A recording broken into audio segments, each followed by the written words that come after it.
É uma alegria, viu? De verdade, é uma grande alegria. São Felipe Neri é o padroeiro da alegria. Então aqui você só vai ver gente sorrindo. Amém ou não? Amém. O demônio odeia gente triste. Aliás, ele odeia gente feliz. Ele adora gente triste. Gente que só reclama. Gente que está com cara de gol contra o tempo inteiro. Então aqui você tem que sorrir. Olha para a pessoa do seu lado, dá um sorriso. Você está até mais bonito do que você chegou. Eu estava reparando aqui agora. O Espírito Santo faz isso com a gente. Ele deixa a gente mais bonito. Vamos lá. Então eu vou explicar para vocês como vai funcionar a nossa dinâmica aqui dos nossos grupos. Tá bom? São encontros de oração. O que são encontros? Encontro é individual, amém ou não? Não dá para se encontrar em grupo. Mesmo que a gente consiga se reunir em grupo, a gente não fala, eu vou encontrar o grupo, né? A gente fala se reunir. Encontro é no 1 a 1. Nós somos o coração do amado. Nós somos aquele que reclinou o peito no coração de Jesus para ouvir as suas batidas. Ou seja, nós estamos ali, ó. Você está entendendo? Então aqui nós queremos que você tenha essa experiência. Nós existimos enquanto comunidade para mostrar que Jesus é acessível. Que ele não é um Deus distante. Que ele não é um Deus de São Felipe Neri, de Santo Agostinho, de Santa Mônica, que faz coisas na família de Santa Mônica, mas quando eu rezo, ele não faz comigo. Que quando o Roger reza, Deus fala com ele, Deus mostra coisas na cabeça dele, mas na minha ele não mostra. Porque eu não sou santo assim. Eu não tenho esse conhecimento assim. Não, aqui é o lugar, é a nossa Samaria. Você sabe o que é a Samaria? Sim ou não? A Samaria é o lugar onde os samaritanos se reúnem. A samaritana fez a experiência do poço. Ela foi sozinha com Jesus no poço. E ela teve um encontro com aquele homem. Só que ela chegou perfeita no poço? Não. Ela chegou com 5 maridos. O que ela tinha agora não era dela, então ela tinha 6 maridos. Era samaritana. Era petulante, porque Jesus foi falar com ela. O que você está falando comigo? Você é judeu? Tratou Jesus mal. Não é verdade? Só que ao longo dessa conversa, Jesus foi tocando o coração daquela mulher. Aquela mulher foi se revelando e foi dizendo, é verdade, eu sou samaritano. É verdade, eu estou com sede. É verdade, eu tenho 5 maridos, que eu tenho agora não é meu. É verdade, é verdade, é verdade. Ela foi se revelando na sua humanidade, nos seus pecados, nas suas podridões, na sua humanidade. E Jesus foi também se revelando na sua divindade. É isso que eu quero te dizer. Se você não se revelar para Jesus na sua humanidade, ele não vai se revelar na divindade dele para você. Os seus pecados não são impedimento para você chegar ao Senhor. Na verdade, ele é a via para você chegar ao Senhor. Santo Agostinho chegou ao Senhor pela bebedeira que ele fazia. Isso o converteu. Sim ou não? Ele buscava a verdade em outro lugar onde ela não estava, mas quando ele encontrou a verdade, ele abandonou tudo. É isso que o Senhor quer te dizer. Aqui é o nosso poço semanal. Nós nos reunimos para nos revelar para Jesus, para que ele também possa se revelar para nós. Não importa se você está chegando nesse poço com 5 maridos, o que você tem agora não é seu. O que importa é que se você vai se revelar para ele e vai deixar ele se revelar para você ou não. Não é para você chegar aqui pronto. É para você chegar aqui com o coração aberto e disposto a ter um encontro de oração com o Senhor. Tá bom? Então, ninguém aqui é desigual. Beleza? Ninguém aqui é desigual. Jesus, ele olha, é isso que o profeta Samuel ouviu do Senhor. Você vê a face, mas eu vejo o coração. Eu vejo como está por dentro. O Senhor está olhando o coração das pessoas que estão dispostas a se abrir. E isso é o que conta aqui. Não são as palavras bonitas, mas é o coração disposto.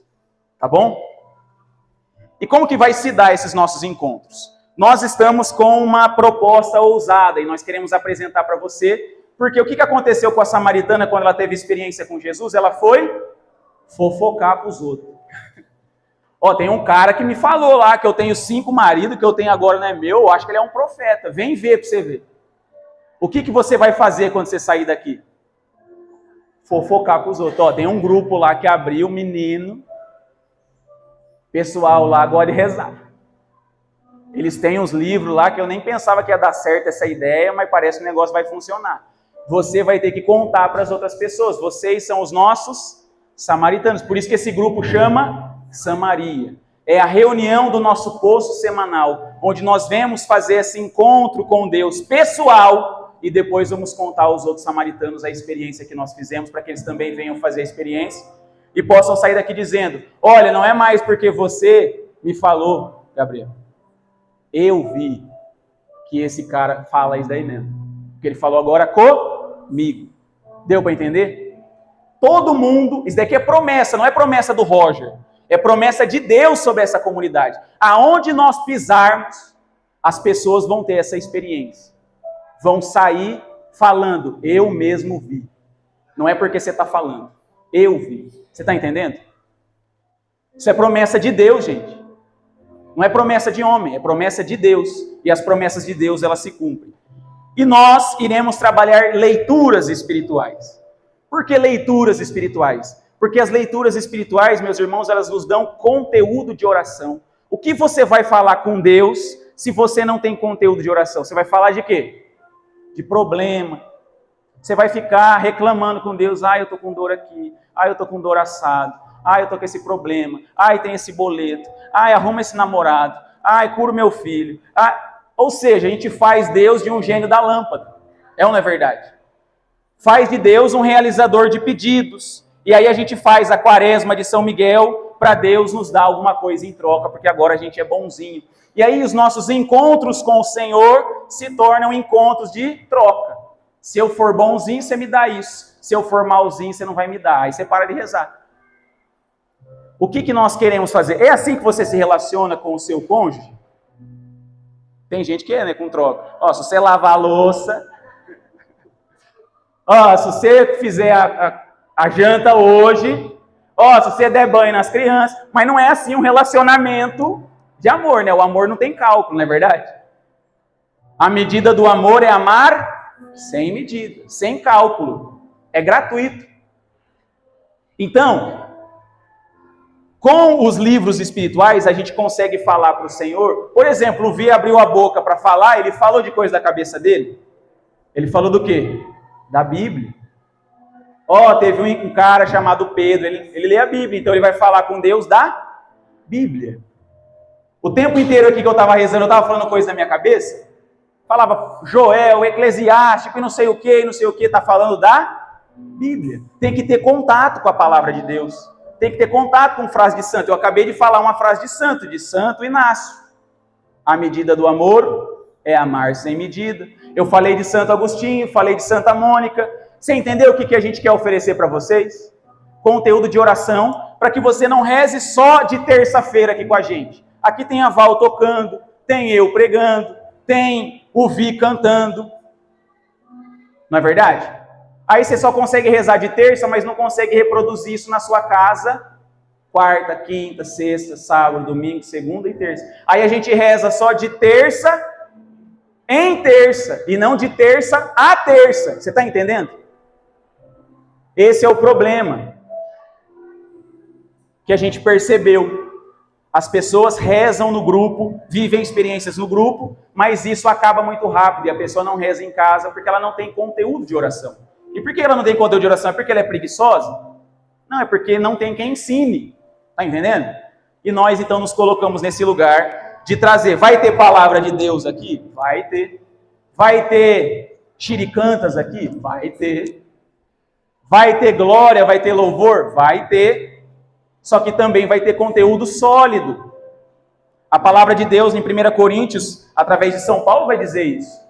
Já era para vocês estarem comendo alimento sólido, mas vocês ainda estão no leite espiritual. O que acontece quando a gente toma leite?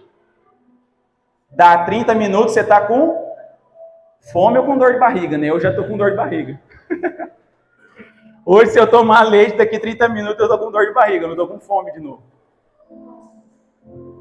Quando a gente toma leite, logo depois a fome volta, a gente precisa comer de novo, sim ou não? É isso que São Paulo está dizendo. Você ouve essa palavra aqui, sentimentalista, antes de chegar em casa já acabou o arrupio. O arrupio não sustenta, você está entendendo? É por isso que as pessoas fogem, vão embora e vão procurar arrupio em outros lugares. E aí acabam indo para outras igrejas, porque lá tem um som melhor, tem um cantor melhor, tem microfone melhor, tem telão, tem show, tem luz, tem tudo isso. Aqui tem isso. Tem isso aqui. Entendeu? Mas aqui tem a verdade no sacrário. Daí você não encontra em nenhum lugar. Tá entendendo? Aqui tem o tesouro dos santos. Aqui está a nossa riqueza, irmãos. Você está entendendo? Um dia, chegaram para São Sebastião. Né? Ele era um bispo da igreja. Esqueci, não é São Sebastião não, eu errei o nome do santo. Mas um santo aí. Depois eu posto lá qual que é o santo, eu esqueci agora. Chegaram para o santo e falaram assim: ó, a gente quer a riqueza da igreja. Entraram na igreja dele, viu que tinha umas estátuas bonitas, tudo de ouro, maravilhoso, os paramentos, tudo de ouro, e falaram: a gente quer que você traga a riqueza da igreja para nós. Falou, beleza então. Ele foi e chamou todos os pobres. Todos os pobres da cidade que a igreja ajudava com aquela riqueza. E no dia seguinte os caras foram lá buscar a riqueza da igreja. Tinha um monte de mendigo lá, tudo sujo, tudo pobre. Falou, cadê a riqueza da igreja? Está de brincadeira comigo? Aqui está a riqueza da igreja. São os pobres. Só que a riqueza da igreja, na verdade, estava nesse santo.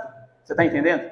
A riqueza da igreja, meus irmãos, não está no som, não está nas imagens, não está lá no Vaticano, aquela beleza da Capela Sistina. Isso não é a riqueza da igreja. A riqueza da igreja está nesse livrinho pequenininho e nos livrinhos que a gente insiste em deixar guardado na nossa prateleira, só de decoração.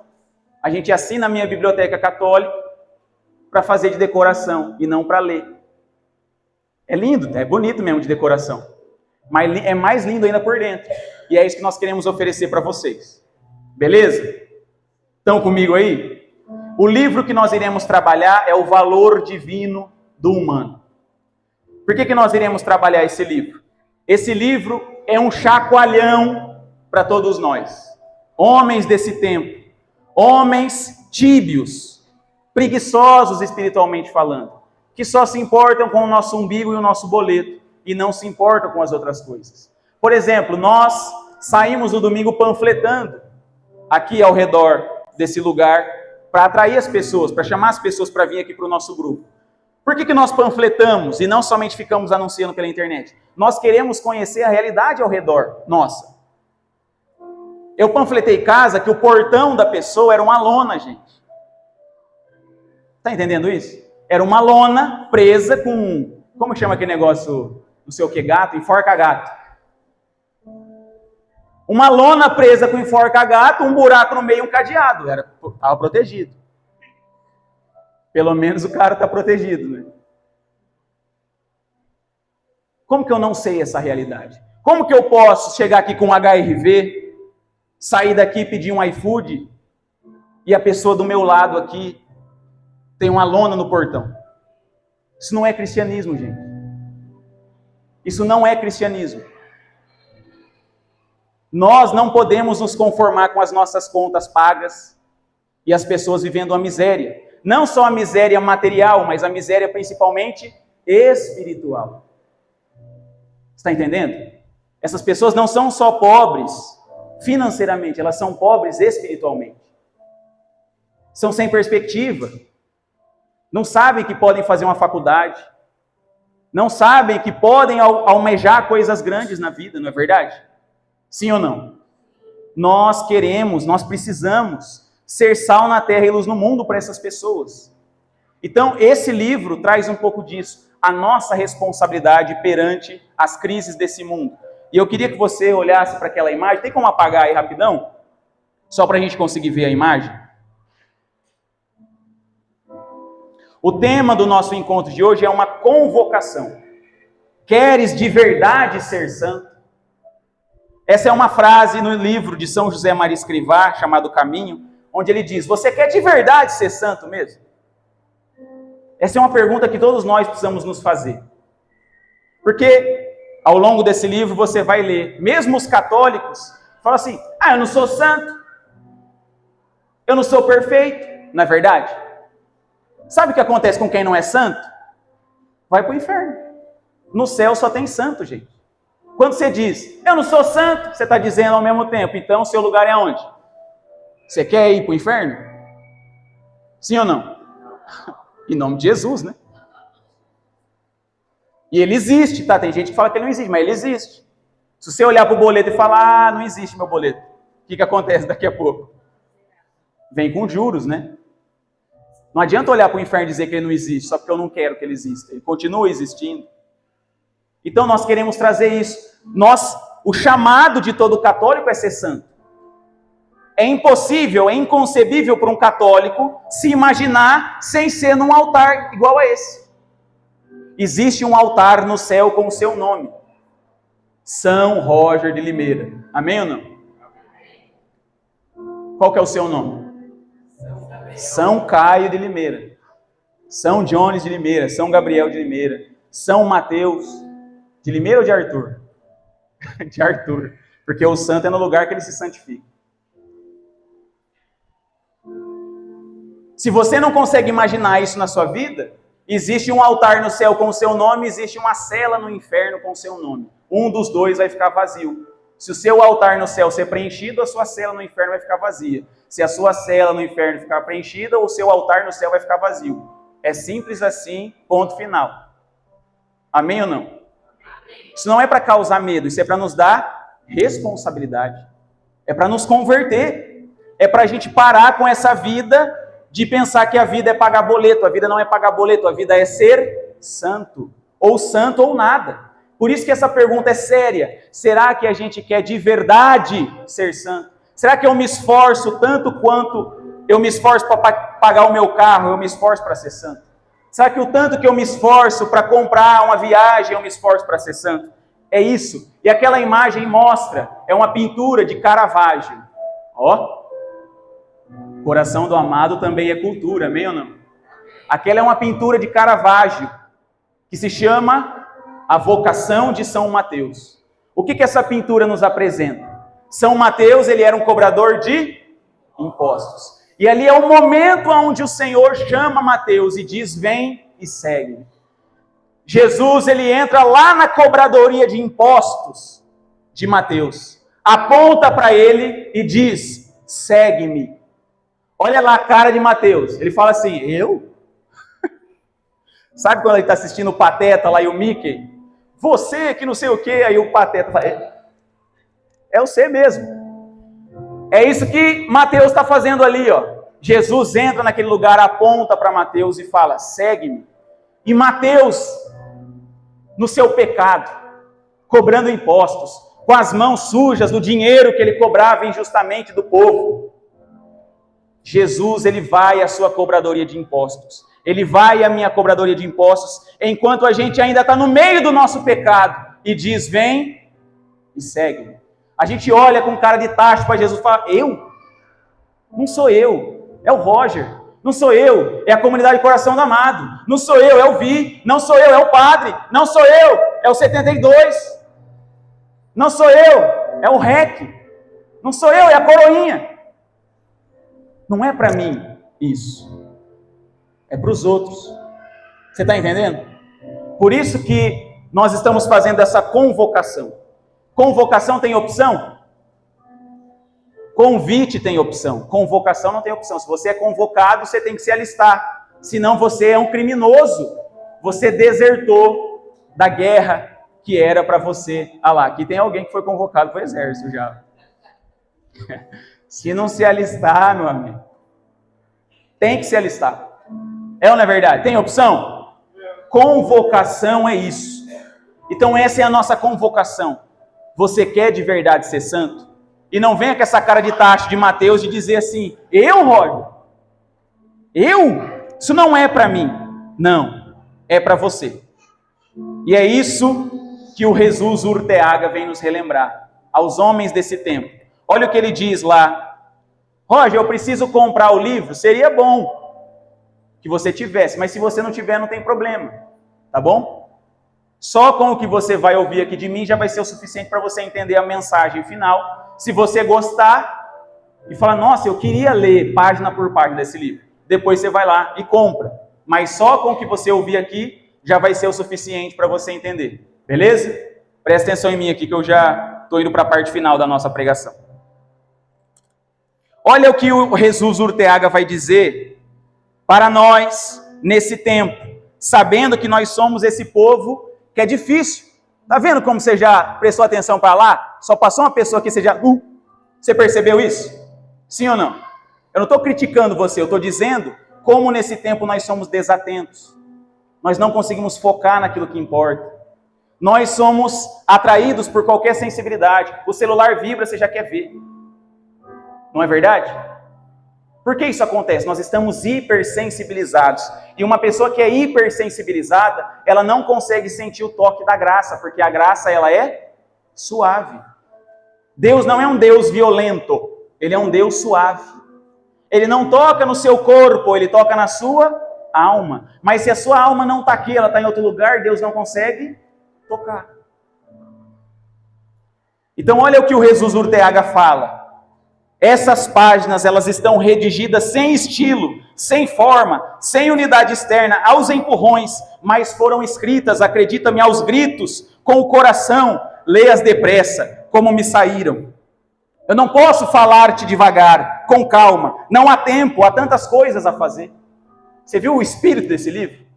É um cara que está escrevendo como que pegando a gente pelo colarinho, falando, meu filho, se você não fizer alguma coisa, as pessoas continuarão se perdendo, as pessoas continuarão com um portão de lona, as pessoas continuarão perdidas. Se você, cristão, batizado, não assumir a sua vocação e continuar falando, não é comigo, é com ele. Porque olha só, Jesus entrou no lugar, Mateus olhou para Jesus e falou, eu? O outro... Olha lá, aquele de baixo ali, ó. Ele viu que Jesus entrou. Sim ou não? O outro prestou atenção em Jesus? Ele está prestando atenção em Jesus de chapéu ali? Não, ele está olhando para o outro. Olha o cara ali, ó, de costas. Ele passou na frente de Jesus e nem viu que era Jesus. O outro aqui de trás continuou olhando para o dinheiro que está na mesa. Jesus, ele vem à nossa cobradoria de impostos. Mas a reação que nós temos a esse chamado de Jesus é diferente. Uns nem percebem que ele chegou, os outros percebem, mas pensam que não é com ele. O outro continua fazendo o que estava fazendo, contando dinheiro, e não está nem aí. Esse é o chamado que as pessoas não respondem. E o padre continua, o Jesus Urteaga. És tu dos que seguem o ritmo indolente e monótono da maioria dos homens? Esse passo sempre lento dos preguiçosos, dos aburguesados, dos dinheiristas? Dos que não estão acostumados a olhar para as alturas? Então perdoe-me, que advirta-te com rude lealdade, não leias esse livro. Ou seja, se você quiser continuar nessa monotonia, nessa vida de passos lentos, de pensar que a vida é pagar boleto e é só isso, não leia esse livro. Nada encontrarás nele que satisfaça a tua vida horizontal, sem olhar para o vertical. Estas páginas não são para ti, elas foram escritas na presença de Deus, para os inquietos e para os rebeldes, que não se conformam nem com a sua vida e nem com a dos outros, para os violentos, que são os que arrebatarão a glória, para os que sabem que se ganha a vida ou entregar a vida, e para todos os homens de ideais sem limite. Você está entendendo? Essa convocação é para vocês, meus irmãos. Nós não podemos nos conformar com a nossa vida, e é por isso que de novo nós perguntamos, será que nós queremos de verdade ser santo?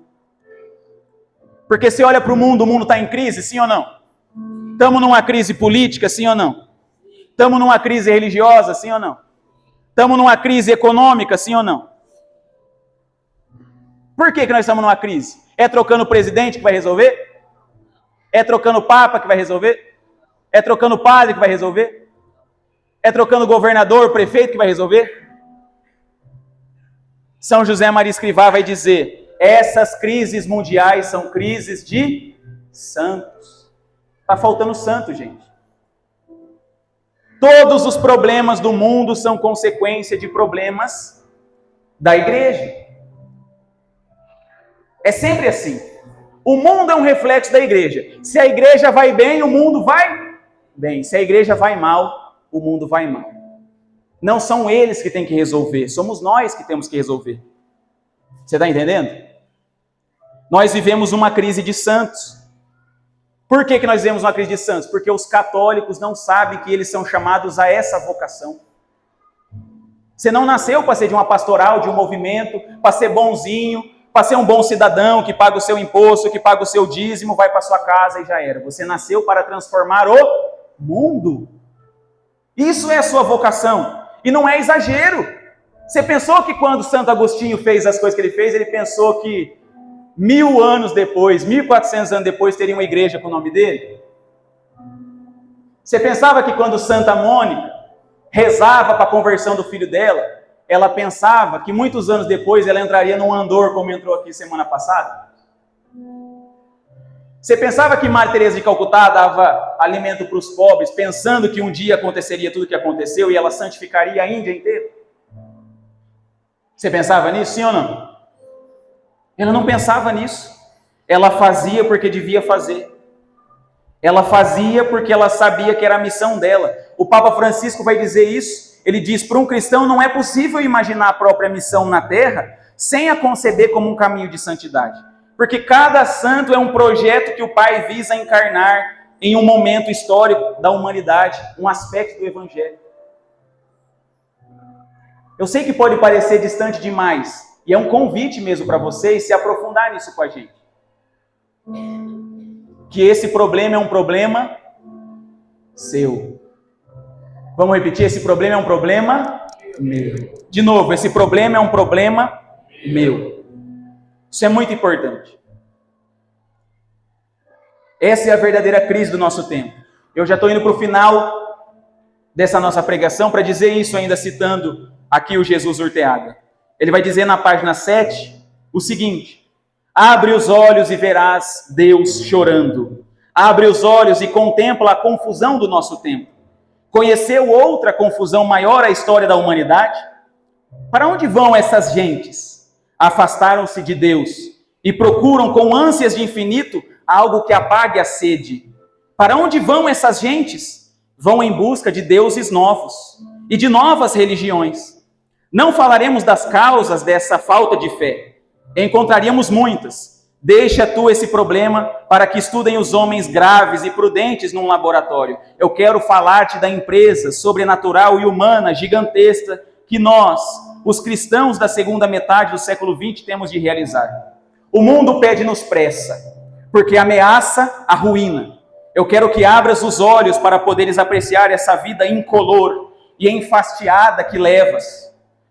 A que levam os que fugiram, interessa-me certamente, mas muito mais interessa-me a sua. Ou seja, eu não estou falando para as pessoas que já vazaram, que já olharam para o padre e falaram assim, eu não gosto desse padre, a igreja não é mais assim. A vida dessas pessoas não me interessa, interessa-me a sua.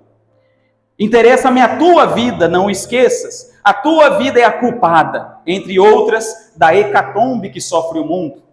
São angustiosos os problemas do nosso século, e é imperdoável que te limite a deixar passar o tempo para que sejam outros os que procurem as soluções para esse mundo corrompido. Como é possível que não te interessa a vida dos seus irmãos? Forte, né? Vocês pensavam que eu ouvi isso? É uma proposta diferente, gente. Nós queremos reunir pessoas que estejam dispostas a dar a sua vida para mudar o mundo. Você está entendendo? Eu não quero que você venha aqui no grupo e sente aqui e depois vá embora e continua com a sua vida igual. Nós queremos pessoas que transformem verdadeiramente o mundo. E aqui, olha só o que ele diz. Hoje, mais do que nunca, nós, os cristãos, precisamos ser muitos homens. O mundo necessita hoje de cristãos fortes, homens leais, trabalhadores, de gente que saiba harmonizar a sua vida de oração com o trabalho diário, que saiba conjugar a intimidade com Deus e a convivência com seus pais, com seus filhos, com seus irmãos, com seus amigos e mesmo com seus inimigos. Poderemos apresentar-nos ao mundo como uns pobres homens que vivem a sua religião de uma forma antipática, rotineira, acanhada e ridícula? Desde quando, por viver as virtudes sobrenaturais, deixou o cristianismo de ser vida? É vida sobrenatural e humana. E a natureza humana será sempre o fundamento, o alicerce e a raiz de uma séria e rija e profunda vida interior. E neste livro nós falaremos disso. Olha o que ele está dizendo aqui. Ele está dizendo que precisamos ser muitos homens. Homens de verdade. Ser de igreja, gente, não é ficar com aquela cara de tacho, olhando para o Santíssimo. É preciso ter brio. Você está entendendo o que ele está pedindo para a gente? Ah, mas então eu vou ficar só na igreja rezando? Não, ele está dizendo assim, você tem que trabalhar bem. Sabe lá no seu trabalho? Lá no seu trabalho você vai pegar a Bíblia e ficar falando, ó, é assim que você vai fazer no seu trabalho? Sim ou não? Você vai ser o chatólico, é ou não é?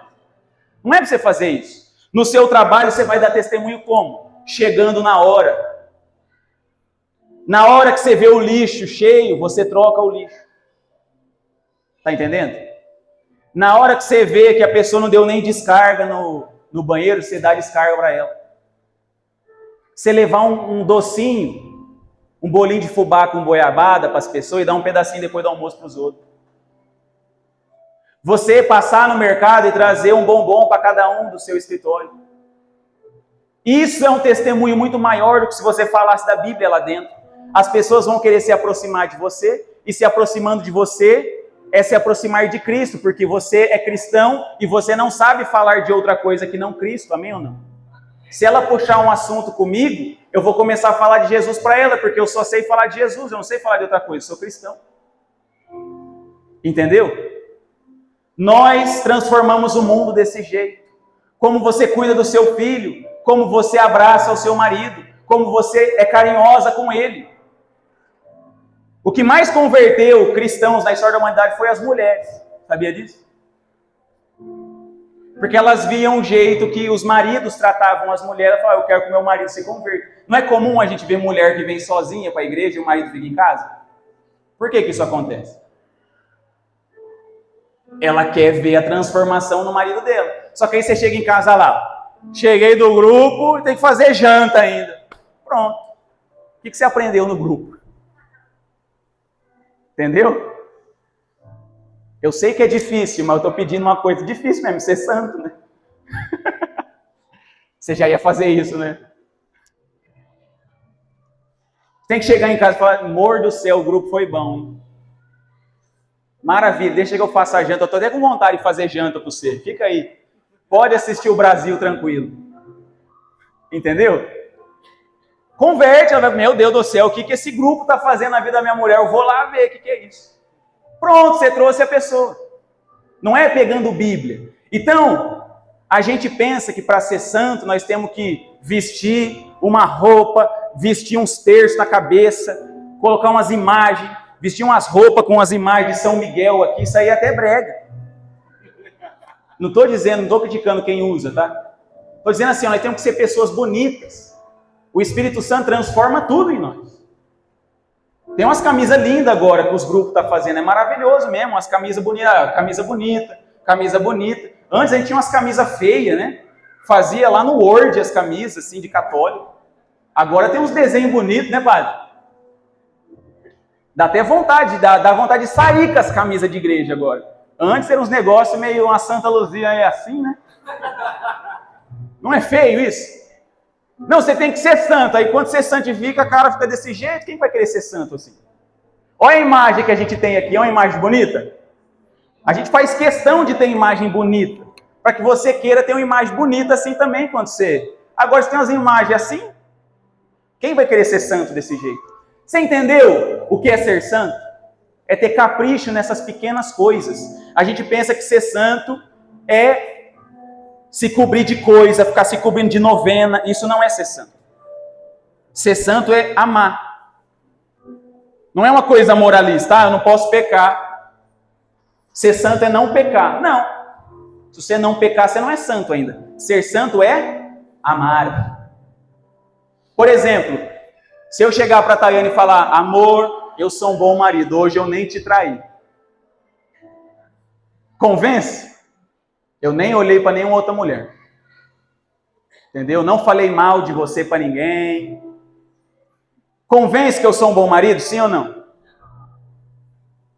Isso que a gente faz com Jesus. Ó, Jesus, eu sou bom, eu não pequei hoje. Ué, você só não traiu Jesus, mas quando você vai começar a amar Jesus?